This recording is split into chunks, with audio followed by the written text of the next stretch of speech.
Welcome to journalist times. భారతదేశం ఆర్థిక వ్యవస్థ వేగంగా అభివృద్ధి చెందుతుంది. అంటే దేశంలో పేదవారు తగ్గడం కాదు, పేదవారి పరిస్థితుల్లో మార్పు లేదు, కానీ దేశంలో కోటీశ్వర్ల సంఖ్య గణనీయంగా పెరుగుతుంది. మరి దీనికి సంబంధించిన పూర్తి వివరాలు ఈ వీడియోలో చూద్దాం. మన దేశంలో ముఖ్యంగా 2021 తర్వాత ఈ వృద్ధి మరింత పెరుగుతుంది. తాజాగా వెలువడిన నివేదికలు దీనిని రుజువు చేస్తున్నాయి. Mercedes Benz Hurun India health report 2025 ప్రకారం గత 4 ఏళ్లలో కోటీశ్వర్ల కుటుంబాల సంఖ్య 90% పెరిగింది. అంటే దేశంలో కోటీశ్వర్లు ఎలా పెరుగుతున్నారు, సంపద కొందరి చేతుల్లోనే ఎలా కేంద్రీకృతమవుతుందో తెలుస్తుంది. 8.5 కోట్ల రూపాయలకు పైగా ఆస్తులు కలిగిన కుటుంబాలు 4.6 లక్షల నుండి 8.7 లక్షలకు పెరిగాయి. అంటే ఇప్పుడు దేశంలోని ప్రతి 0.31% కుటుంబాలు కోటీశ్వర్ల వర్గంలోకి చేరిపోయాయి. గత 8 ఏళ్లలో ఈ పెరుగుదల ఎక్కువగా ఉంది. 2017 నుండి 2025 మధ్య ఈ సంఖ్య 445% పెరిగిందని నివేదిక స్పష్టం చేసింది. ఇది భారత ఆర్థిక వ్యవస్థ వేగంగా పెరుగుతుందనే విషయాన్ని మరింత బలపరుస్తోంది. స్టాక్ మార్కెట్ లాభాలు, కొత్త వ్యాపారాలలో వృద్ధి, ఆర్థిక విధానాలు, రియల్ ఎస్టేట్ వంటి రంగాలు ఈ పెరుగుదలకు ప్రధాన కారణాలుగా చెప్పవచ్చును.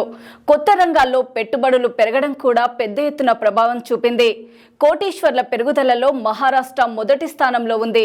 ఇక్కడ 1.78 లక్షలకు పైగా కుటుంబాలు కోటీశ్వరులుగా ఎదిగారు. వారిలో 1.42 లక్షల కోటీశ్వర్ల కుటుంబాలు ముంబైలోనే ఉన్నారు. దాంతో ముంబైని దేశ మిలీనియర్ రాజధానిగా చెప్పవచ్చును. తర్వాతి స్థానంలో ఢిల్లీ, తమిళనాడు ఉన్నాయి.